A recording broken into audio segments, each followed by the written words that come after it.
찬송가 483장으로 찬송하겠습니다. 483장 찬송입니다.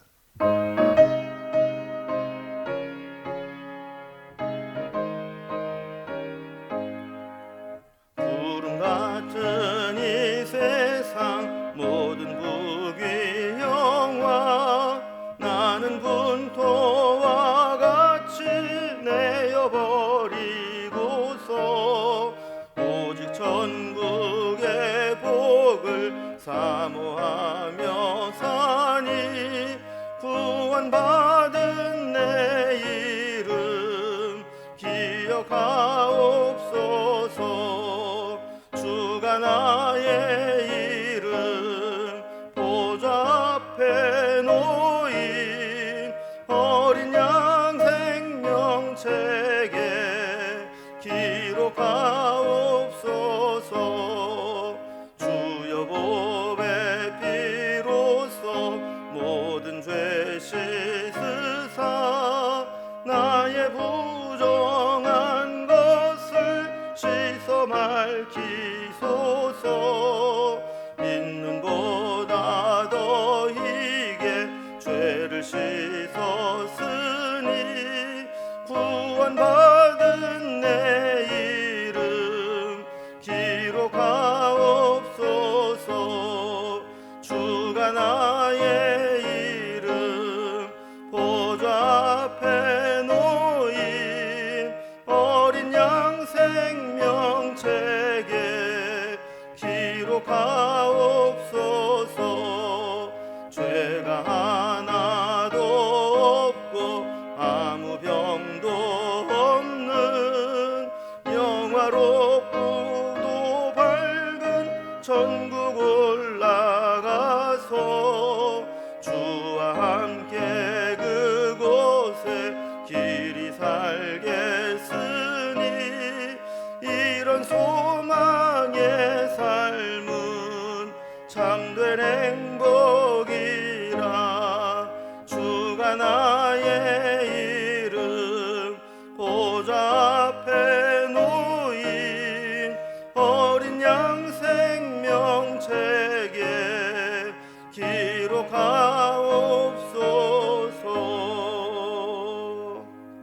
아멘. 함께 나눌 하나님 말씀은 구약성경 열왕기상 22장 41절에서 53절까지 말씀입니다. 열왕기상 22장 41절에서 53절까지 557면입니다.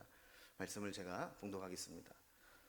이스라엘의 아합 왕 제4년에 아사의 아들 여호사밧이 유다의 왕이 되니 여호사밧이 왕이 될 때에 나이가 35세라. 예루살렘에서 25년 동안 다스리니라. 그의 어머니의 이름은 아수라바라 실히의 딸이더라. 여호사밧이 그의 아버지 아사의 모든 길로 행하며 돌이키지 아니하고 여호와 앞에서 정직히 행하였으나 산당은 폐하지 아니하였으므로 백성이 아직도 산당에서 제사를 드리며 분향하였더라. 여호사밧이 이스라엘의 왕과 더불어 화평하니라. 여호사밧의 남은 사적과 그가 부린 권세와 그가 어떻게 전쟁하였는지는 다 유다왕 역대 지략에 기록되지 아니하였느냐. 그가 그의 아버지 아사의 시대에 남아있던 남색하는 자들을 그 땅에서 쫓아내었더라. 그때 에돔에는 왕이 없고 섭정 왕이 있었더라. 여호사밧이 다시스의 선박을 제조하고 오빌로 금을 구하러 보내려 하였더니 그 배가 에시온게벨에서 파선하였으므로 가지 못하게 되매 아합의 아들 아하시아가 여호사밧에게 이르되 내 종으로 당신의 종과 함께 배에 가게 하라 하나 여호사밧이 허락하지 아니하였더라. 여호사밧이 그의 조상들과 함께 잠에 그의 조상 다윗성에 그의 조상들과 함께 장사되고 그의 아들 여호람이 대신하여 왕이 되니라. 유다의 여호사밧 왕 제17년에 아합의 아들 아하시아가 사마리아에서 이스라엘의 왕이 되어 2년 동안 이스라엘을 다스리니라. 그가 여호와 앞에서 악을 행하여 그의 아버지의 길과 그의 어머니의 길과 이스라엘에게 범죄하게 한 느밧의 아들 여로보암의 길로 행하며 바알을 섬겨 그에게 예배하여 이스라엘의 하나님 여호와를 노하시게 하기를 그의 아버지의 온갖 행위같이 하였더라. 아멘. 우리가 그동안 이제 한참 이 북왕국 이스라엘의 아합 왕에 있었던 일들을 살펴보았습니다. 아람과의 3차 전쟁에서 이제 아합이 죽고 그의 아들 아하시아가 왕이 되었다라는 말씀으로 이제 아합 가문에 대한 이야기를 이제 마무리하고, 오늘 이제 본문은 이제 배경이 바뀝니다. 남왕국 유다에 대한 기록으로 넘어갑니다. 남왕국 유다의 여호사밧이 통치했던 이 내용들을 정리합니다. 마지막 부분에 가면 이제 아합의 아들 아하시아가 왕이 되었다라는 것이 교차해서 나오게 되죠. 그래서 여호사밧과 또 아합에서 아하시아로 이어지는 이 아합 가문을 이제 비교하는 그런 내용도 됩니다. 오늘 본문을 좀 단락별로 좀 구분을 해보면, 먼저 41절에서 50절까지는 유다 왕 여호사밧의 통치에 대한 이제 평가들이 기록되어 있습니다. 그리고 51절에서 53절까지는 이스라엘 왕 아하시아의 통치에 대해서 평가를 내리고 있죠. 자, 이렇게 해서 이제 열왕기상이 오늘 본문으로 맞춰지게 됩니다. 먼저 첫 번째 유다 왕 여호사밧에 대한 통치에 대한 평가를 좀 살펴보도록 하겠습니다. 여호사밧에 대한 이야기로 41절에 이렇게 이야기를 하죠. 이스라엘 아합 왕 4년에 남쪽에서는 아합의 아사의 아들 여호사밧이 유다의 왕이 되었다라는 겁니다. 또 42절에 보면 여호사밧은 35세의 왕이 되어서 25년 동안 예루살렘에서 다스렸다라는 이야기를 합니다. 43절에 보면 여호사밧에 대한 짧은 평가가 먼저 나옵니다. 먼저 그의 아버지가 아사인데, 아사가 종교 개혁을 일으키면서 믿음으로 돌이키려고 했던 것과 마찬가지로 아사의 모든 길로 행하여 돌이키지 아니하고 여호와 앞에서 정직하게 행했다 그럽니다. 아버지의 이 선한 사역들을 그대로 이어서 했다는 거죠. 여호사밧의 아버지 아사는 이제 종교 개혁을 일으키고 하나님께로 돌아가고자 했던 왕 중에 하나죠. 여호사밧도 이렇게 아버지의 개혁을 이어받아서 여호와 앞에 정직하게 행하였다는 평가를 받을 만큼 선한 왕이었습니다. 그러나 그 역시 이제 산당에서 제사 드리고 분향하는 일만큼은 끊지 못했다, 이렇게 43절에 계속 기록을 하고 있죠. 그러니까 이미 솔로몬 성전이 세워졌지만 이때부터 관행과 관습처럼 행해오던 산당 제사를 온전히 끊어버리지는 못했던 겁니다. 성경에 보면 한 왕을 평가할 때 가장 중요한 기준이 이렇게 하나님의 말씀에 순종했는가 하는 것인데, 우리가 아합 왕에 대한 평가에서도 봤듯이 아무리 성을 많이 건축하고 또 도시를 건축하고 또 궁궐을 건축했다 할지라도 그가 하나님 말씀에 불순종하고 하나님께로 돌이키지 않는다면 그의 평가는 하나님 앞에 냉정할 수밖에 없었던 것이죠. 반대로 그의 어떤 세상적인 업적은 좀 부족하다 할지라도 하나님께로 돌이키고 또 하나님이 기뻐하시는 일을 한다면 하나님께서는 그를 높이 평가해 주시는 겁니다. 44절에 보면 여호사밧이 이스라엘 왕과 더불어 화평하니라 그랬습니다. 그래서 이 같은 민족, 같은 동포끼리 화평하고 또 화목하게 지내는 것은 좋지만, 한 가지 이제 경계해야 될 것은 그 상대가 인간적으로 가까이 하는데 그치는 것이 아니라 영적으로 연합을 해서는 안 되는 부분까지 연합을 하게 된다는 것입니다. 그래서 아합과 동맹을 맺고 아람 전쟁에 참전을 했다가 하마터면 죽을 뻔한 그런 위기를 초래하기도 했죠. 자, 이어서 여호사밧이 아버지 아사의 뒤를 이어 종교 개혁을 어떻게 진행했는지를 설명합니다. 46절에 보면 그가 그의 아버지 아사의 시대에 남아있던 남색하는 자들을 다 그 땅에서 쫓아내었더라 그랬습니다. 남색하는 사람이라는 것은 단순히 남자 성적인 접대부란 뜻이 아니라 당시 이제 이방 신전에서 종교적인 목적으로 음란 행위를 했던 남창들을 의미합니다. 이런 악의 뿌리는 이제 잡초같이 뽑아내도 계속 올라오게 되는 거죠. 여호사밧은 이런 남색하는 자들로 인해서 이런 우상 숭배가 근절되지 않는 것을 보면서 이런 자들을 완전히 뿌리 뽑으면서 개혁의 의지를 높여왔던 겁니다. 우리는 경험적으로 잘못된 관행 하나 뿌리 뽑고 올바르게 돌이키는 것이 얼마나 어려운지를 잘 알고 있죠. 개혁에 앞서서 수많은 저항과 반대에 부딪히게 되기 때문입니다. 47절에 보면 여호사밧이 이렇게 믿음으로 나라를 운영하려고 할 때 그의 국력이 얼마나 강력해졌는가를 설명합니다. 하나님 말씀에 순종하고 개혁의 기치를 높이 두니까 하나님도 이 여호사밧을 축복하시는데 에돔 족속을 유다의 여호사밧을 섬기는 속국으로 삼게 하셨다는 겁니다. 그리고 에돔에 있는 왕도 섭정 왕으로 세워서 유다에 종속된 그런 구도를 만들었다는 겁니다. 48절에 보면 이 여호사밧의 세력은 해양까지 확장되는 것을 보게 됩니다. 그래서 여호사밧이 다시스의 선박을 제조하고 오빌로 금을 구하러 보내려 하였더니 그 배가 에시온 게벨에서 파손하였으므로 가지 못하게 되매 그랬습니다.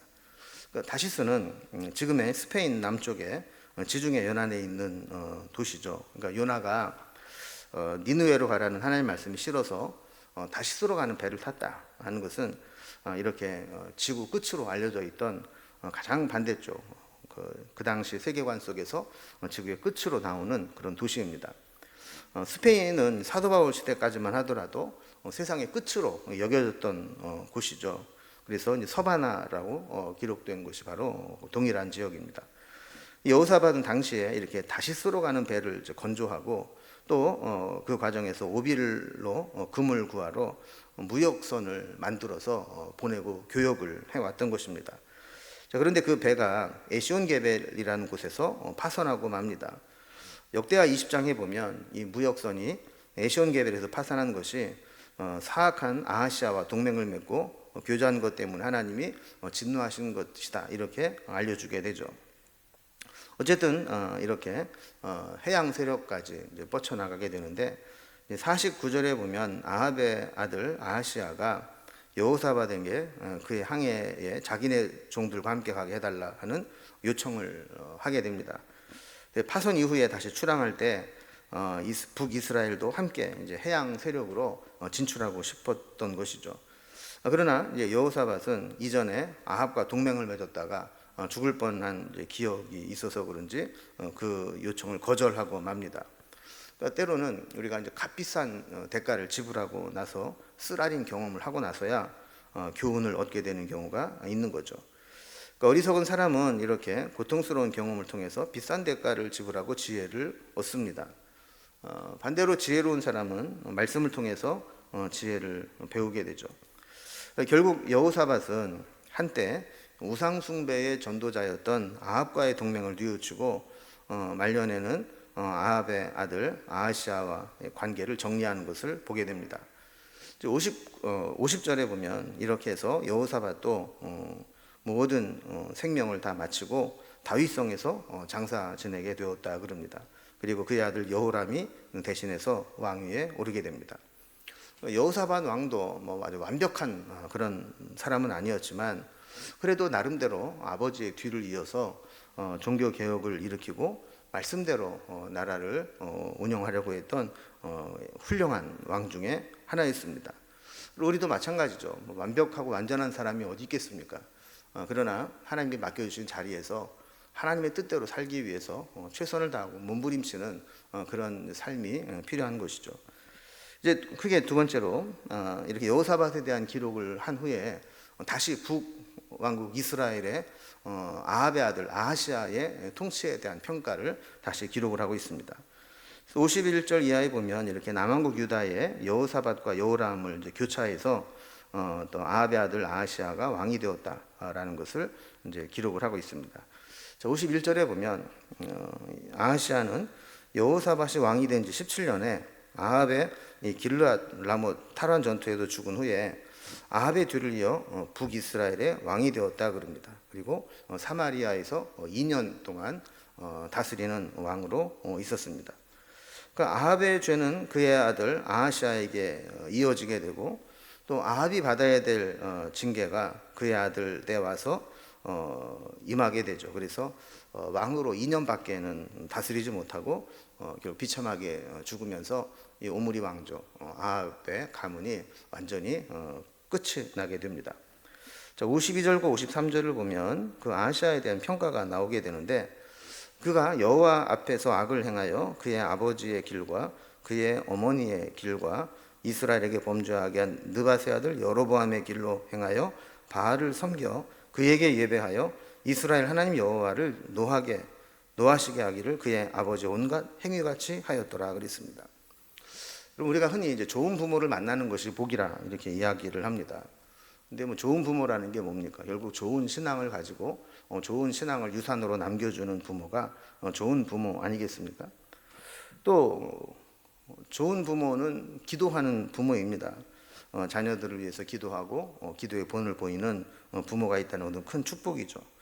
그러나 이제 반대도 있습니다. 부모를 잘못 만나서 잘못 배우게 되고 잘못된 습관이 들게 되고 부모처럼 잘못된 길로 가게 되는, 그것은 이제 부모가 오히려 자녀들의 앞길을 망치게 되는 그런 일들이죠. 아합과 이세벨은 자식에게 온갖 나쁜 것만 보여주고 가르치고 본을 보였습니다. 하나님 보시기에 악한 것들, 하나님이 싫어하시는 것들만 골라서 했습니다. 아버지의 길과 어머니의 길을 그대로 답습해서 따라가게 되었고 결국 비참한 최후를 맞이하게 되는 것이죠. 한번 우상숭배에 물들어진 북이스라엘은 좀처럼 이 우상숭배에서 벗어나지 못합니다. 뿐만 아니라 나중에도 살펴보겠지만 북왕국을 처음 만들었던 왕이 되었던 여로보암에게 시작된 여러 가지 우상숭배가 아합에게까지 이르게 되고 그것이 이세벨이 가지고 온 우상과 함께 합쳐지게 되면서 아하시아에게 그대로 이어지게 되는데, 이것이 여기에서 끝나지 않습니다. 결국에는 남왕국 유다의 여호람과 함께 교류를 하면서 남왕국에까지 이게 전파되는 것을 보게 되죠. 그래서 결국 남왕국 유다도 우상 숭배에 빠지게 되고 결국 이제 심판을 받게 되는 이제 단초가 되기도 합니다. 여러분, 이거를 보면 우리는 어떤 영향력을 끼치는 사람인가, 이것이 참 중요하죠. 정말 믿음에 선한 영향력을 끼치는 사람이 되어야 할 텐데 그렇지 못하고 우리가 어떤 세상적인 나쁜 영향들을 계속 끼치게 된다면 결국 나에게서 끊지 못한 이 비극적인 사건들은 내 영향을 받는 자녀든 후배든 그 다음 세대든 그 잘못된 영향력으로 잘못된 길을 가고 심판을 받을 수밖에 없는 겁니다. 오늘 이 말씀들을 살펴보면서 나를 만나고 나와 함께하는 사람들은 나를 통해서 믿음의 좋은 영향력, 선한 영향력을 받을 수 있도록 그런 영향을 끼치는 삶을 살아야 될 것입니다. 우리 인생의 평가는 성경에 계속 반복되는 것처럼 여호와 보시기에 또 여호와 앞에서라는 말씀과 같이 하나님 앞에서 어떻게 평가를 받느냐, 하나님이 우리의 인생을 어떻게 평가하느냐가 중요한 것이죠. 늘 하나님이 내 인생을 지켜보고 계십니다. 그리고 지금은 모르지만 언젠가는 우리의 살아온 인생을 하나님께서 우리를 평가하실 것입니다.